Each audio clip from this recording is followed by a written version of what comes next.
So let us start our discussion for this morning. Okay, so based on the guideline from the government, so we can resume our online teaching. So we will follow our schedule accordingly, and there are still a lot of unclear instruction from the government and also from the top management. So I still waiting for some latest information, such as your exam or your assessment method, okay, for your assignment, for your level and so on. Okay, so by the way, we carry on with this online teaching first at the moment. Okay, all right. Come back to the power supply design. As what I mentioned before, that okay, the power supply mostly consists of buck converter or buck push converter topology. So previously we already learned about the flyback converter, which is based on the buck push converter configuration. And then from there we can derive the formula for output voltage, how we can control the output voltage using the transformer turn ratio and also the duty cycle. Okay, so today I will focus on the forward converter. As you know that, right, the forward converter is a kind of the power supply that based on the buck converter configuration. Okay, since the forward converter comparatively, right, to the buck push converter, having the lesser, okay, the peak inverse voltage, also called the switching stress. So that's why the forward converter is more popular, okay, for the power ranging from 100 to 200 watts. Okay, it having much slightly higher power handling capability compared to the buck push converter because it has a lesser voltage stress on the switch.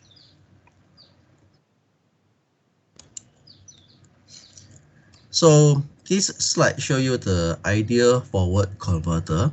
Okay, so we can see that from here how we can replace the transformer inside with one switching control. Okay, so the working principle is very simple. Okay, the front part consists of a switch and also a piece of transformer. Okay, so the D1, D2 is a one work as a rectifier. Another one, D2, actually is work as a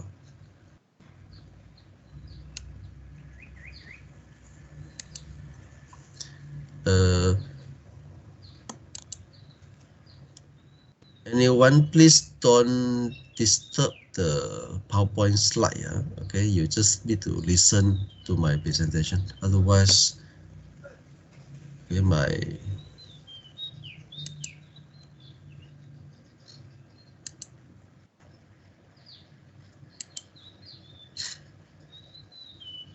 someone is controlling the interface now.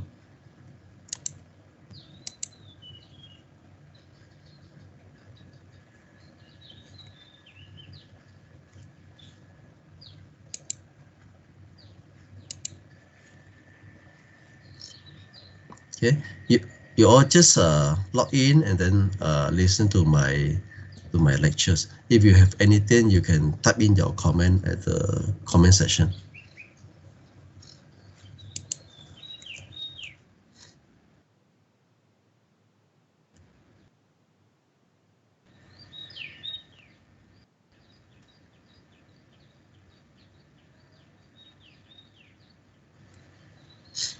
Okay, come back to my discussion again.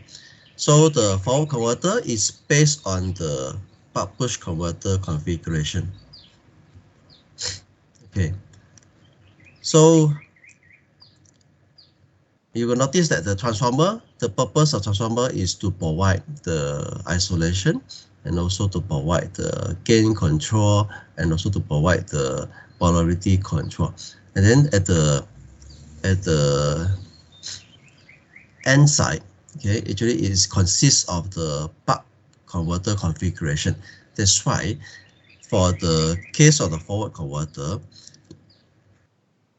the ripple voltage and ripple current are the same as the formula used in the buck converter configuration. Okay, why the reason why we call it as a forward converter is that when the switch is on, so immediately the energy will be transferred through the D1 to the output side. So when you switch on, energy will be forward. That means that's why we call it as a forward converter. Okay. So this one show you the equivalent circuit and also the model for the forward converter, which can be very simple. Okay, so this is the also another equivalent circuit showing you when the switch in the off stage. Okay, so when the switch is off, basically the D2 will be turned on. That work as a freewheeling diode. Okay, freewheeling diode means it allowed the current inside the inductor to dissipate through the loop, so that it won't strike back into the transformer and also affect the switch, okay, functionality. Okay, so this one actually showing you how to derive the forward converter operation. Basically, the method to derive it exactly the same as what we did for the buck converter. Okay, so you just need to monitor the voltage across the inductor because we use the inductor as the medium of energy control. We use this as a medium.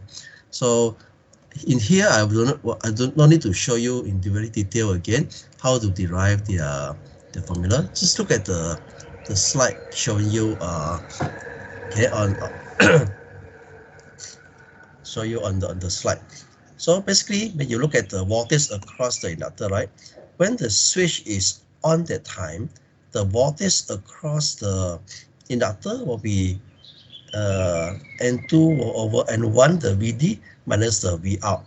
It's the same like a like a buck converter. It's just that now the VD is already amplified through the N2 to N1 ratio. So there's a difference. So by the way, later on when the switch is off, okay, so when the switch is off, only the output loop is running through the D2. So the voltage across VL now is equal to negative V out. So by equalizing the the total energy that been transferred across the inductor, when the switch on and the switch off, then we will be able to derive the simple formula that represent this output voltage turns ratio. Okay, and then for the practical consideration of the forward converter is that you notice that, right, in the forward converter, the transformer contain the inductive effect. However, this inductive effect is not something that we want to control their operating mode, such as continuous and the discontinuous. The reason can be very simple because in the forward converter, all the operating mode, right, is controlled by the VL. So that's why the transformer here serve as one extra inductive component where they will store the energy inside that will interfere the operation of the forward converter. So in other words, the energy inside the transformer will step up when you switch on and switch off.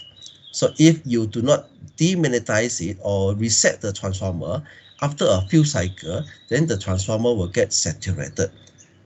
Transformer get saturated means the energy will be accumulated to one center core inside the transformer. It will cause the transformer to get overheated, then it may destroy your power supply.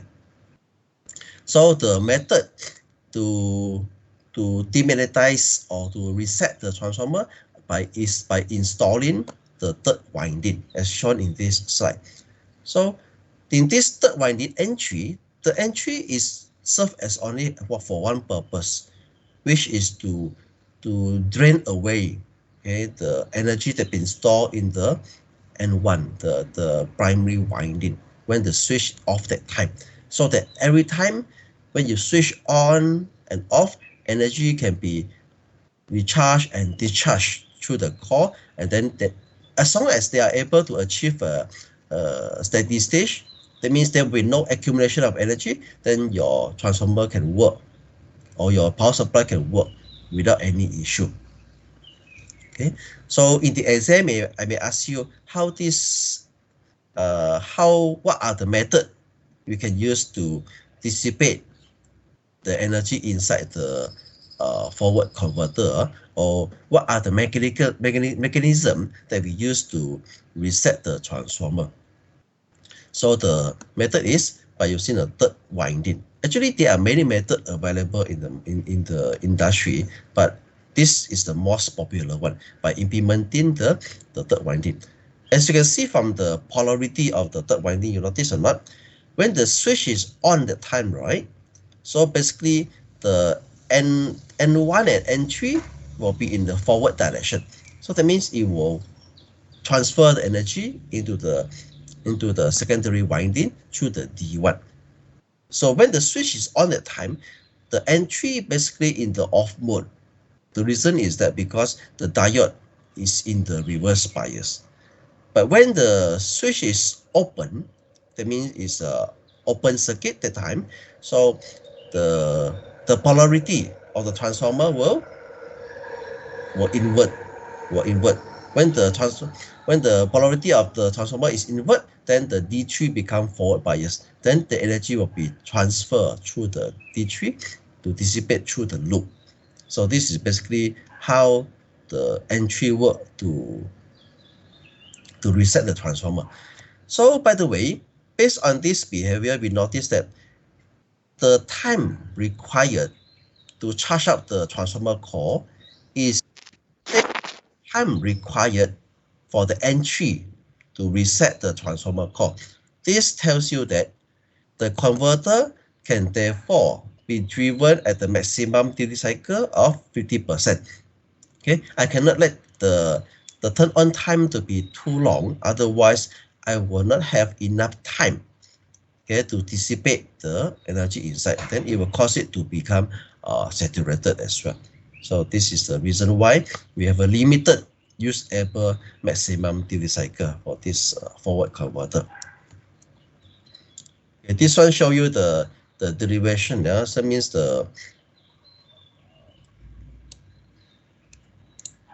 show you the formula how to control the maximum duty cycle. So basically, the maximum duty cycle is controlled by the N3 to N1 turns ratio. Okay, that determine the maximum usable duty cycle. However, in the case that if you want to increase the maximum duty cycle, can, okay, it doesn't mean you must limit yourself at 0.5, not does. Okay, actually, if you want to increase the duty cycle, then you can control the N3 to N1 ratio, so that they have a sufficient time to release the energy to the N3. Okay, this is the idea. Okay, so this is about the forward converter. The formula for the ripple voltage and the ripple current are exactly the same. Okay, please be aware about this one. Yeah. Okay. So the next one will be about the push-pull. Okay, DC-DC converter. Yeah. The push-pull is also based on the step-down converter. Okay. So beside the flyback, beside the forward, we also have this push-pull. The purpose of this push-pull design actually is to increase the power handling capability. That's why you can see in the market, right? There are a lot of the different kind of the power supply design that based on the buck converter configuration. Okay, so the push-pull works like this. Okay, so you have a T1 and T2 as a switch control. Each switch will take care of half of the cycle. That means it will take care up to the 180 degrees of the cycle, and the T2 will take care another 180 degrees of the cycle. Okay. However, the within the 180 cycle, right, 180 degree cycle, the T1 will not turn on for the full 180 degrees Celsius, 180 degrees. Okay, because within this half cycle, they still need to control the on-off ratio.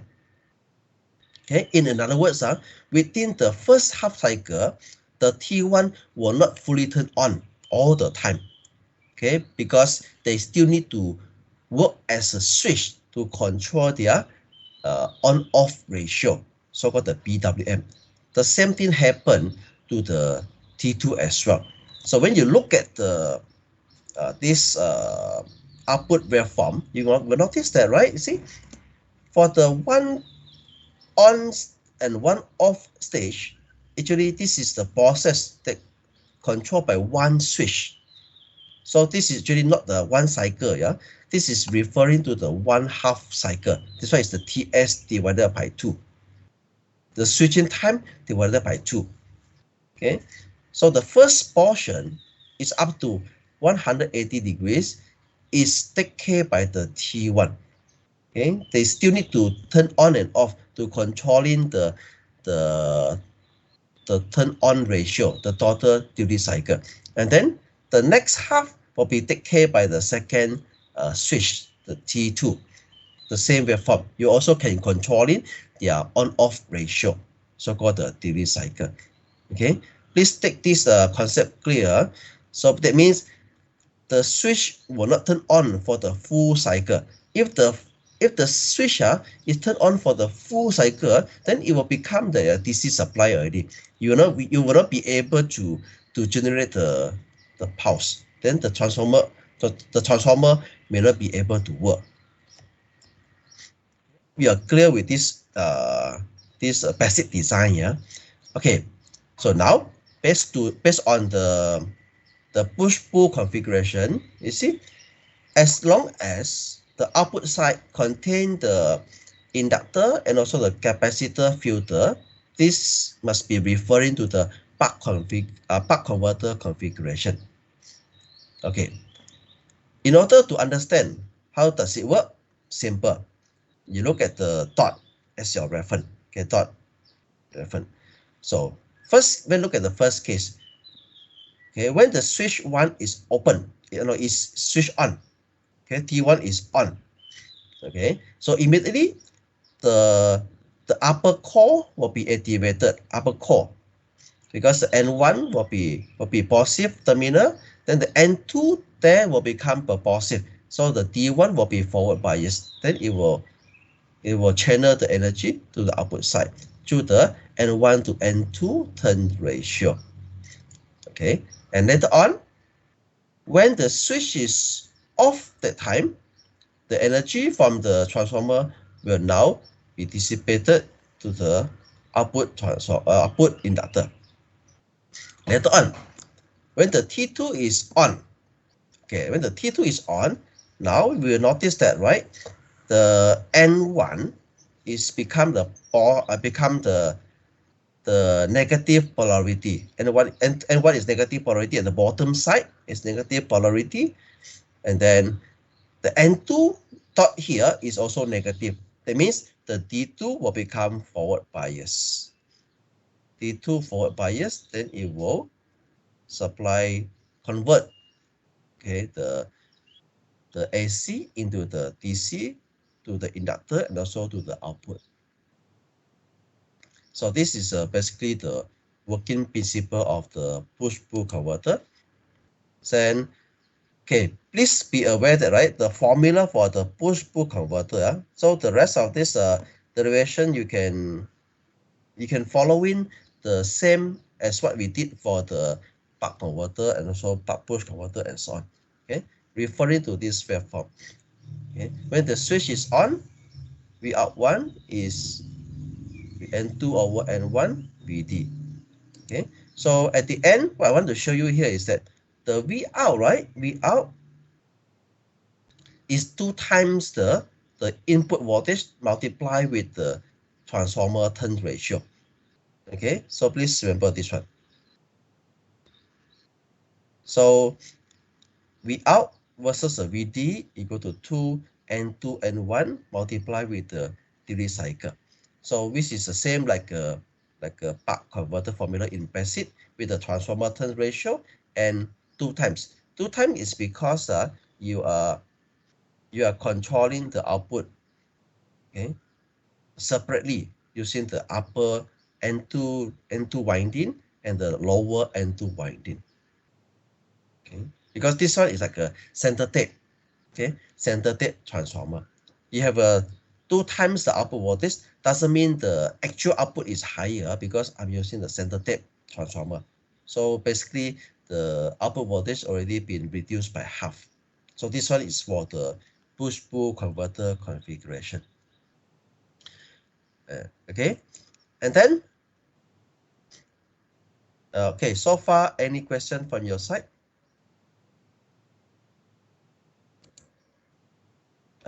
You cannot talk up because I can't hear you, but you can type in your message, okay, just to let me know whether you face any problem, or if you have anything you can get us. Okay,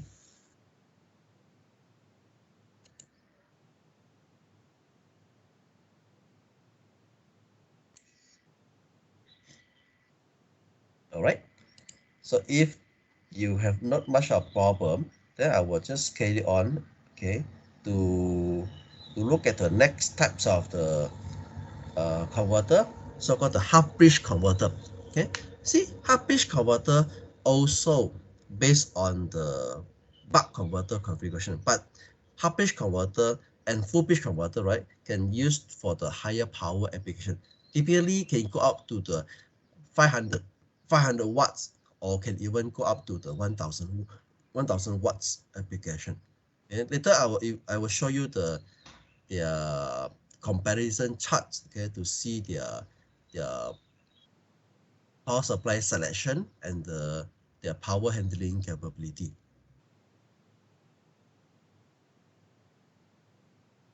Okay, basically for the half bridge converter, right? You see, the half bridge converter also based on the buck converter configuration.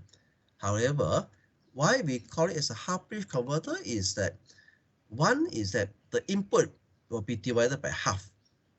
Okay, so this time you will not get the very high or full input voltage because the input voltage will be reduced by half. So that each capacitor C1 and the C2 will be charged up to maximum VD over 2 for both.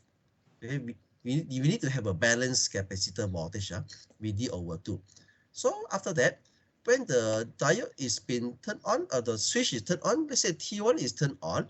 So when the T1 turned on, so the transformer core winding will be energized, then it will transfer through the D1, okay, into the output side. This one when the T1 is turned on. And later on, when the T2 is turned on, then the D2 will be forward bias. Then the same pin will be transferred to the output again. So the concept actually is very similar to the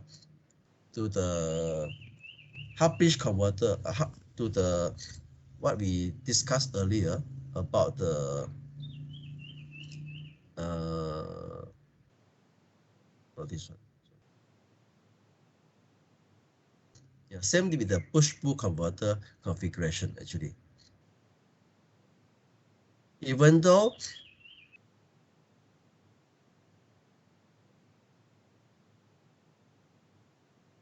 okay, so even though you are using the switch T1 and T2 to control the PWM, make sure that every switch will not 100% turn on. Okay? It will still need to turn on according to the required duty cycle. See, this slide show you for the half bridge converter, right? So the one on off operation is in charge by one switch. So it's the T1, for example. So that's why it only consume half of the switching time, And then another cycle will be controlling by the T2. So that means in one complete cycle, it consists of a two on-off cycle, one and then two. Okay, it consists of the two on-off cycle, which switch on by the T1 and switch on by the T2. Okay, it consists of two on-off cycle. So and then the formula, this time there'll be no two for the no need to times two for the output voltage configuration for the half bridge converter. So the output is N2 over N1 D, and then multiply with the V source voltage or VS. And finally, we have the full pitch. Full pitch converter actually can significantly reduce the voltage stress on the switch. That's why the full pitch converter can be used for the higher power application. Can go up to the 1000 watts of application. So full pitch is something that is very similar to what you have learned before about the hash bridge, about the motor direction control and the speed control circuit, okay, which consists of 4 switches, okay, T1, T2, T3, and T4. So for the advantages of this full bridge converter is that it has a full input voltage. See, the input is VD. You don't need to use a half bridge anymore. You get the full input voltage. And then the switch T1 and T2 will turn on together simultaneously. It must work in the diagonal form. So when the T1 and T2 is on, so energy will be transferred to the output through the D1. So same process as the half bridge and also the push-pull just now, same. Okay, because it also based on the buck converter configuration. And later on, for the next cycle, when the T3 and T4 is on, and then the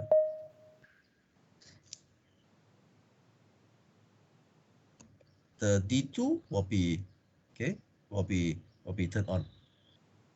I repeat, when the T1 and T2 turn on, they're controlling the duty cycle. The D1 will be turned on because the transformer here will be forward biased, and then it will transfer the energy to the output side. And then when the D3 and D4 is turned on, now the D2 will be forward biased. Then it will be able to rectify the AC waveform into the DC waveform and then transfer to the output side. So for this case, the method to derive it are exactly the same. Then you will get in the output voltage formula. See? So, but this time you will get in the higher output voltage because you are using the full size of the input voltage. But again, you have a limited usable duty cycle. Yeah. So the maximum duty cycle is up to 0.5.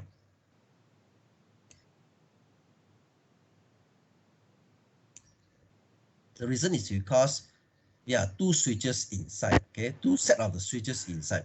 So each pair of the switch will take care of up to 180 degrees or up to 0.5 of the duty cycle.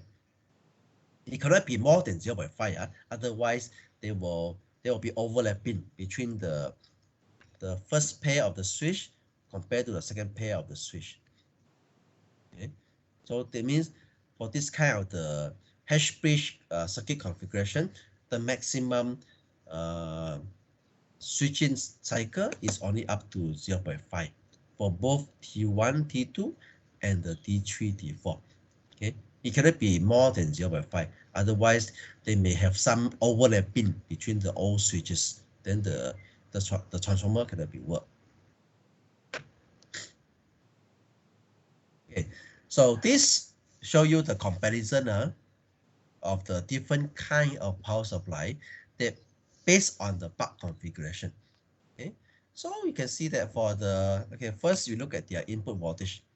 For the buck converter, for the push-pull and the full pitch, we are using the full size input voltage. But for the case of the half bridge, we only use half of the input voltage because it divides by using a capacitor. For the case of the duty cycle, the general buck converter can utilize the duty cycle up to 1, okay, from 0 to 1 to controlling the buck output voltage.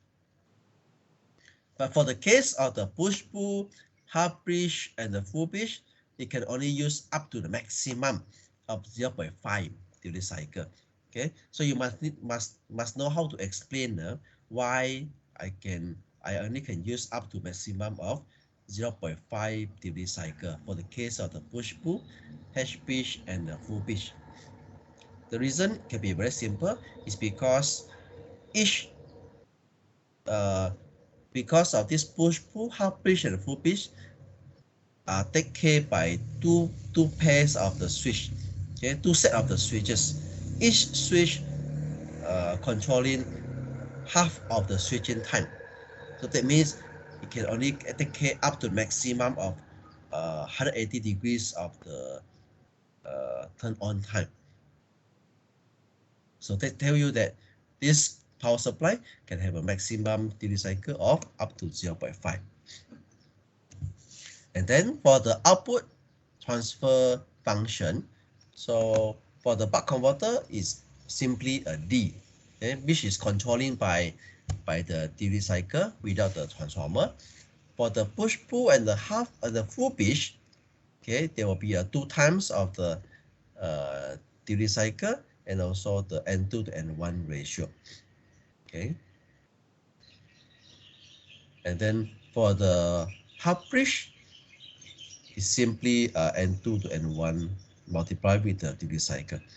Okay, so the same circuit analysis technique as applied in chapter 3 is used to derive all formula and to sketch all the switching waveform. So the next one I will show you the formula table. Actually, you can refer into the chapter 3, the summary table.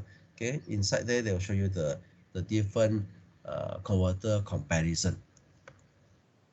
Okay, this one actually exactly the circuit that I obtained from the industry. Actually, they make a comparison on the converter selection and also the power supply selection. As you can see that from here, right? In general, there are two general set of the power supply.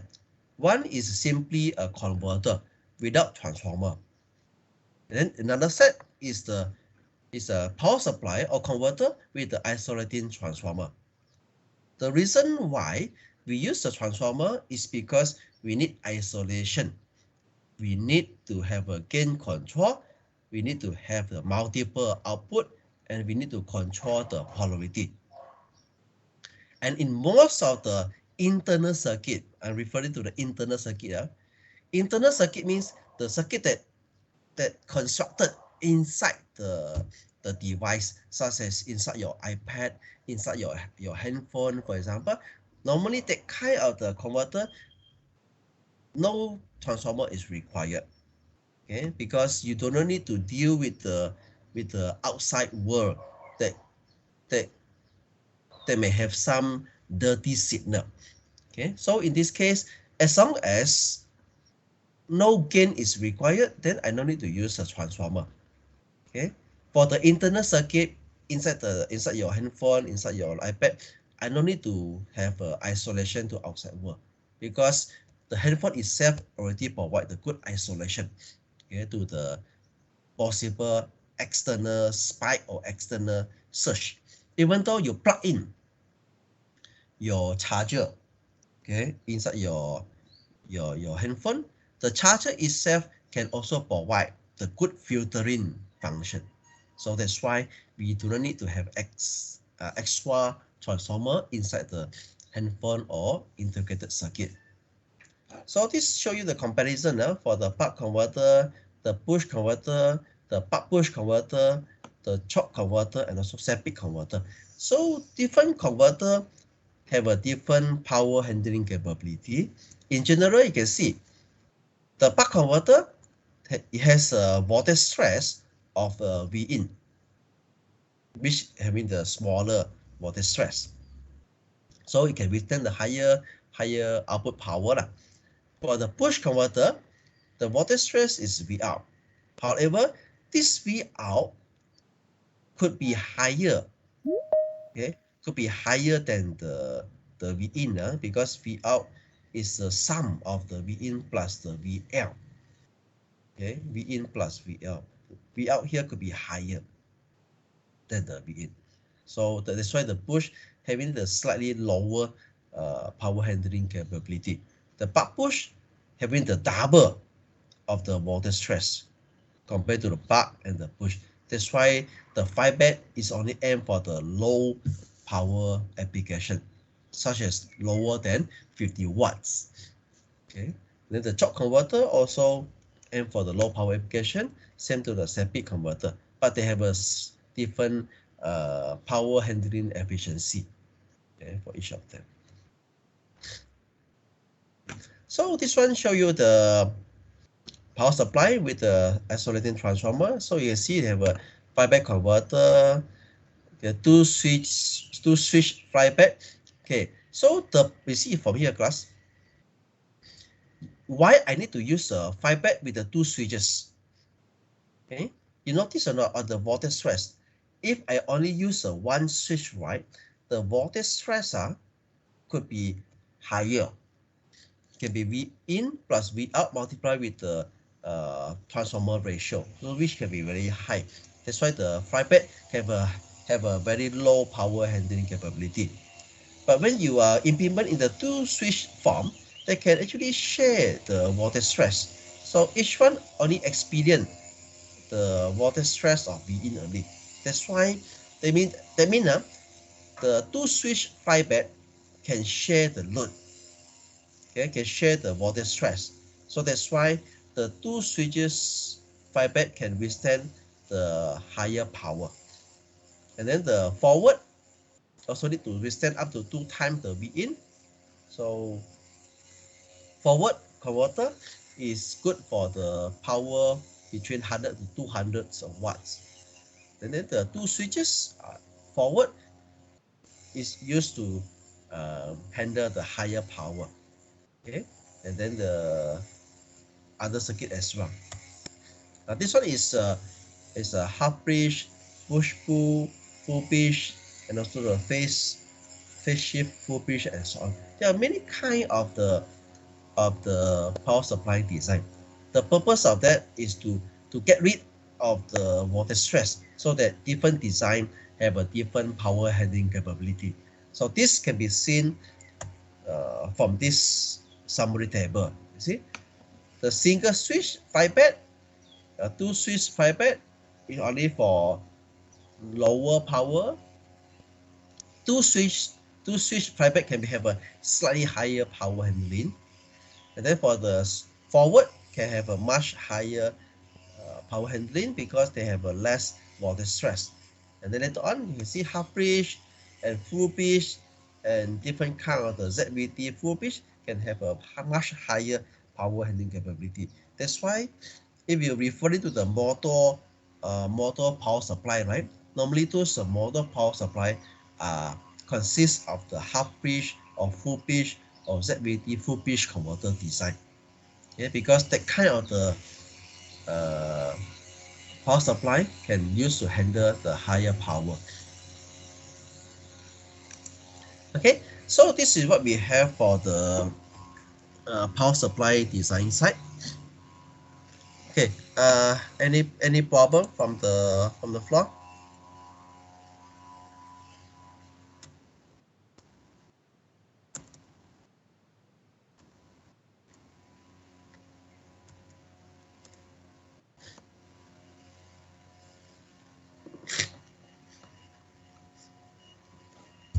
Oh,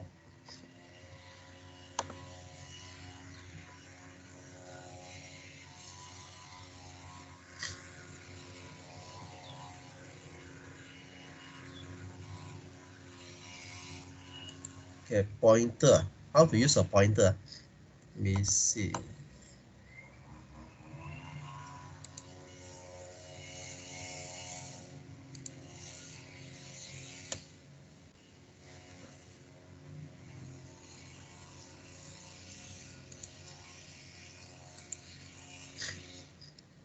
So basically, you can see my mouse is moving, right? Can I see?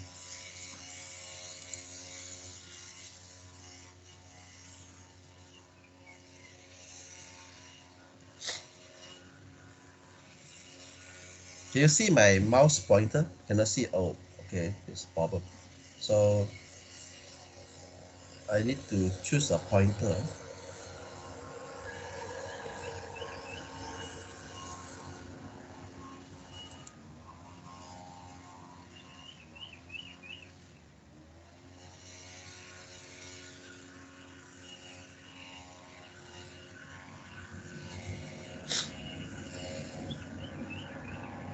Okay, give me a minute, yeah, and let me find how to activate my pointer.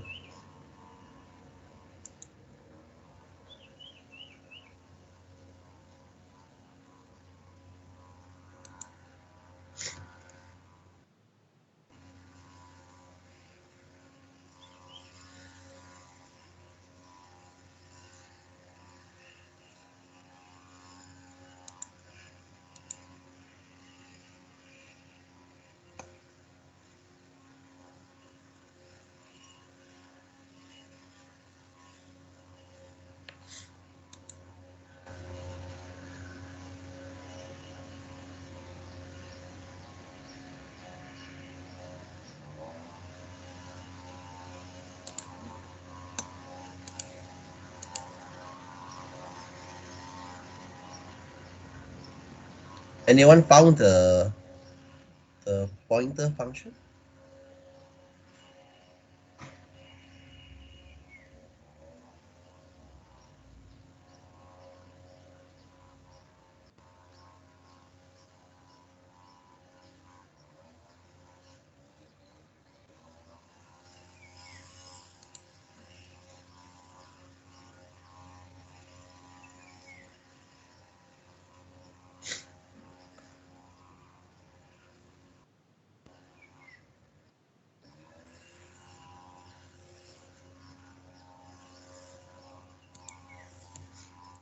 Okay. I will find out the pointer function later on. Let me continue first on the second part. Okay. So this part is about the power supply protection. So in a lot of the power supplies, especially when you deal with the inductive device, such as the motor, transformer, you need to have a very good uh, power supply protection. Okay, because if let's say for example you are dealing with the one piece of the a motor, for example, okay, you cannot turn on the motor immediately, otherwise the transient, it will generate the too much of the so-called the torque. Okay, the too much of the torque that can actually kill your motor actually. Yeah.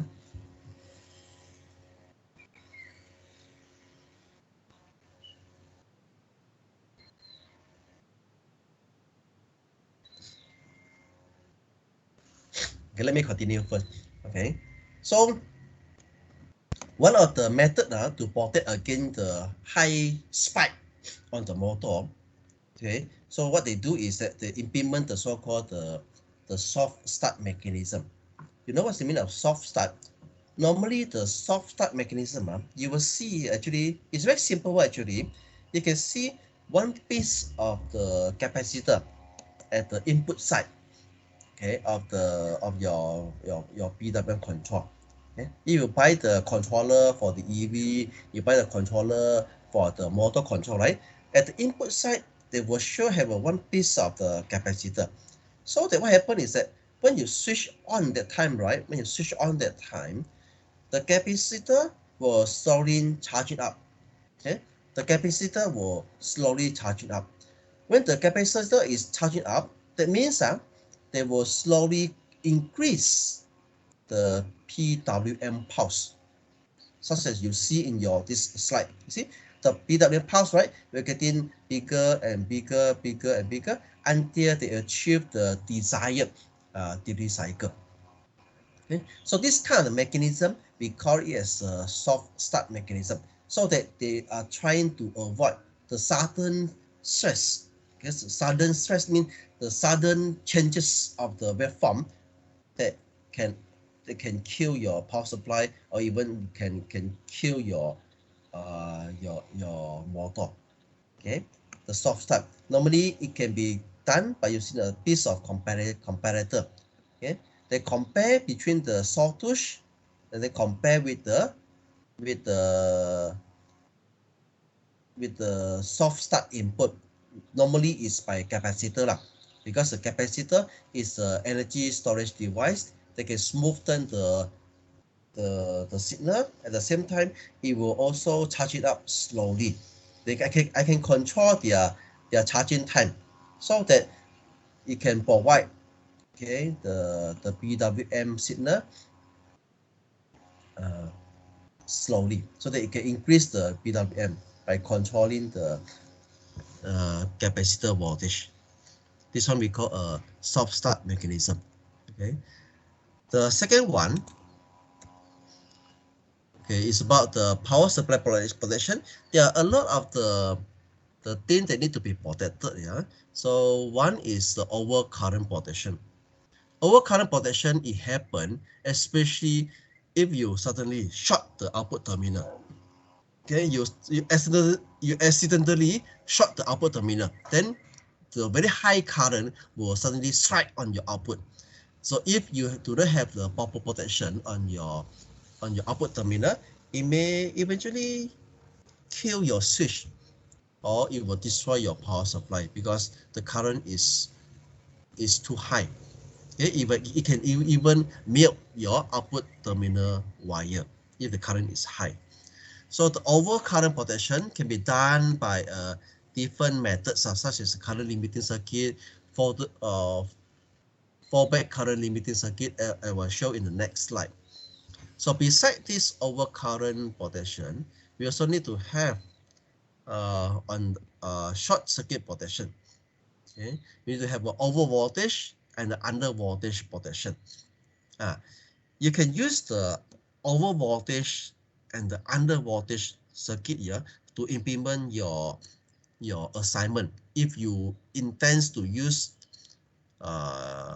if you are working on the motor speed and the direction control, you can using the over voltage and under voltage mechanism, this method, to control the motor speed and direction, which I will show you in the next slide. And there is also the overcurrent and short circuit protection. Okay, this one we call it as a current limiting circuit. Current limiting circuit, that means if, let's say, your output current exceeded certain limits, then immediately it will the protection mechanism will be activated. When activated, it will pull down the voltage. Then they will limit the current at a certain point. Okay, this one is very similar to like what we did about the global circuit in your lab experiment, right?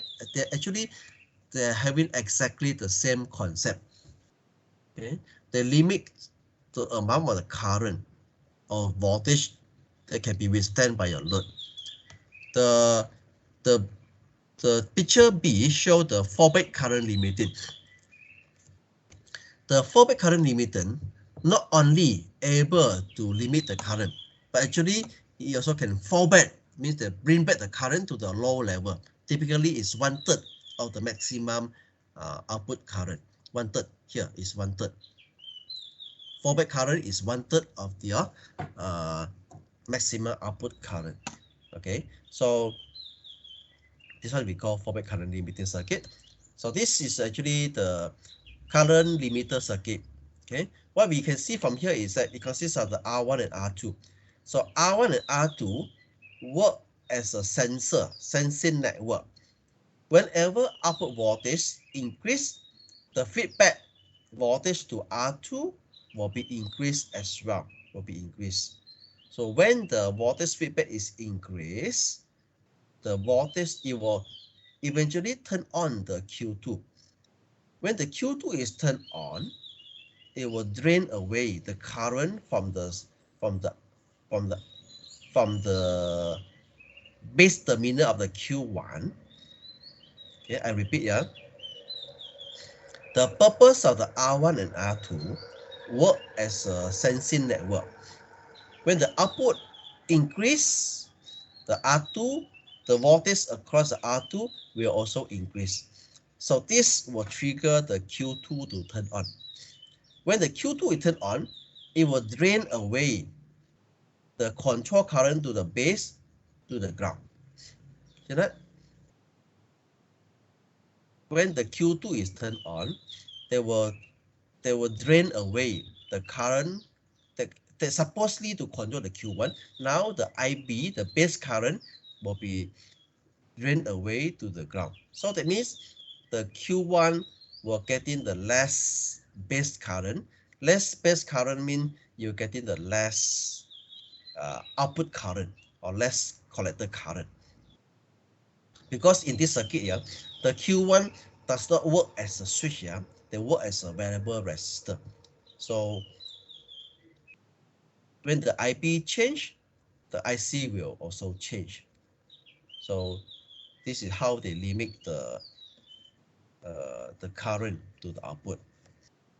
And this one actually is a mechanism for the fallback current limiting circuit. So basically they have about the same mechanism as the previous one, but inside here there will be one current sensing resistor, RCS, current sensing resistor. Okay, so this RCS will have a voltage drop on it when the output voltage or when the current is increased up to a certain extent. So the voltage at the RCS will be built up. And then if the voltage built out here is high enough, then it will trigger the Q3 to turn on. Okay, because it will feed back to RB. It will trigger the Q3 turn on. When the Q3 turn on, same thing happen. It will shunt away the current from the base of the Q1 to the ground. So that means the Q1 now receive the lesser base current, so that the overall output current can be limited to a certain level. Okay, so this one is a switch mode power supply protection IC. Now a lot of the thing can be implemented inside the one IC. They all function inside. Okay. This one is to provide the isolation. Yeah. So you can see that, right? Normally for all those power supply, it will have the hot side and the cold side. So hot side and the cold side must be fully isolated. So it can be done by using the transformer or using the optocoupler or opto isolator. Okay, this I already explained before.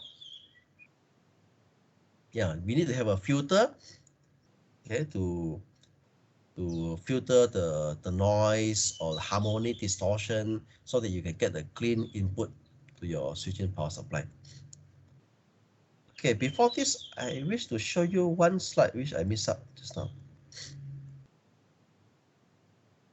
Yeah, this circuit, sorry, I forgot to mention about this circuit.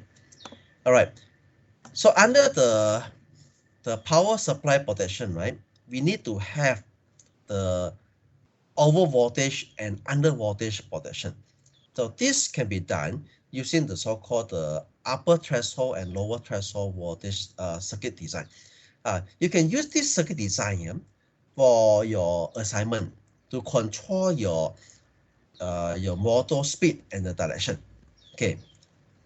Sorry, I cannot show you the pointer here, but you refer to this op-amp configuration, right? So your V out actually is your reference, actually your output from the potentiometer. Okay, you connect to the V out sample, right? Actually is a V out from your potentiometer. So you are comparing to the over voltage and under voltage threshold mechanism. Okay, if you turn your potentiometer to one side, then it will generate the high pulse at one side, at upper side, for example. Then you can use this signal to control the transistor gate terminal.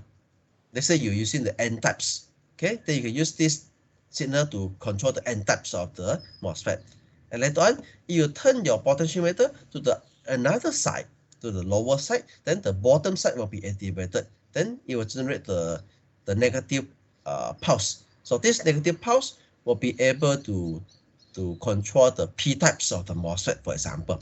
Okay, so this actually is a very simple mechanism that can be used to control the motor speed and the direction. But of course, in the motor speed and direction circuit, it comes without the inverter circuit. Yeah, it comes without this the V shutdown. This one, the NAND gate, right? I think without the gate, okay, it only consists of the op amp, no NAND gate or no gate at the output side. If you want to use this circuit to control the motor speed and direction, okay, do not implement the NAND gate, because the NAND gate actually here is to provide the shutdown voltage. Okay, so by the way, I will not be able to demonstrate to you on the whiteboard or this one. Okay, by the way, I'll try to figure out how to use a pointer, so that in the next lesson I will use pointer to teach. Okay, so this is what we have for this chapter. Any problem from the floor so far? If no problem, then I will continue our lecture on this Thursday. Okay. Okay, if you have any question, please type in here. I try to answer all the question about your assignment, your lab, and kind of things. Okay. Okay. For the assignment will be delayed by 1 week. Okay. The submission date will be delayed by 1 week. That means it's a week 13, right? Supposedly to be a week 12, so now we delay to week 13. 1 week, 1 week delay.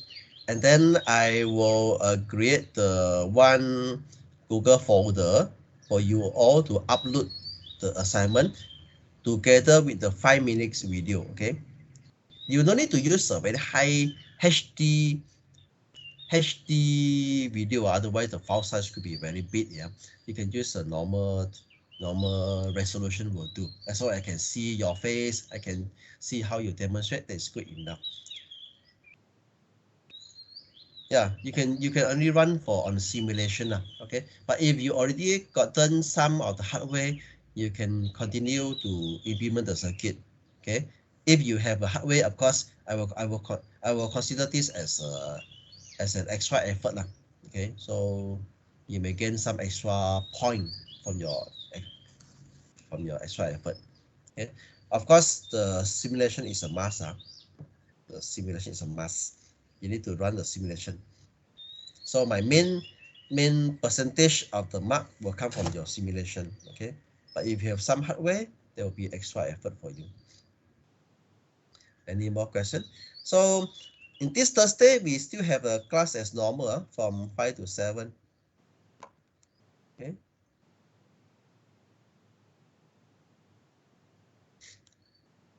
For the video, you only need to take a group. You cannot have a group, right? Okay. Maybe you all do your own part, then you compile. Okay, you compile the video together. Okay, that means each of you explain your part lah. Maybe you work on the power supply design, then your friend working on the speed control designs and so on. So that I want to see even though under this movement control period, you still able to work together through the WhatsApp, okay, through the online meeting, can show the proof lah in your assignment. Okay, so we need to work under the different stress or different environment.